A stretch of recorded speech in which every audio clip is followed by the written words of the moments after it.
Jerusalem. Israeli troops opened fire across the Gaza Strip border Friday at Palestinians protesting President Trump's declaration of Jerusalem as Israel's capital, killing at least one protester, the Gaza Health Ministry reported. Dozens of other Palestinians were reported injured in the border clashes, which the Israeli army described as rioting.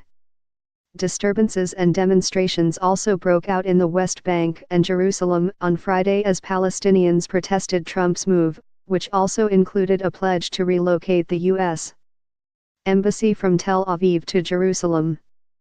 Israeli security forces and Palestinian protesters clashed Friday in the West Bank cities of Bethlehem when Muslims staged demonstrations after Friday prayers. The health ministry in Gaza said Mohammed al-Masri, 30, was fatally shot by the Israeli army east of Khan Yunis in the enclave. It said that at least 35 people were injured in the clashes.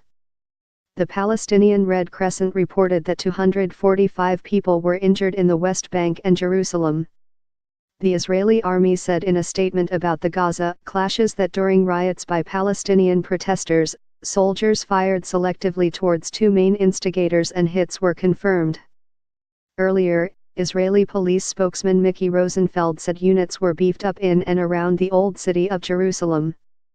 However, he said there were no restrictions on Muslim worshippers entering to pray at the Holy Haram al-Sharif compound, home of the renowned Al-Aqsa Mosque. At the Al-Aqsa Mosque compound, thousands of worshippers filed in for the midday Friday prayers, which ended without major incident. Some scuffles broke out between demonstrators and border police near the Austrian hospice in Jerusalem's Old City.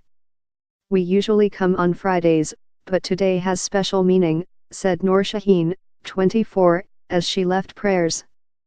She said the fact that Israeli authorities had not put restrictions on who could come to prayers on Friday had eased tensions, adding that Palestinians in Jerusalem were weary of protests. "We are tired," she said. "It's hard to make action without thinking of the reaction."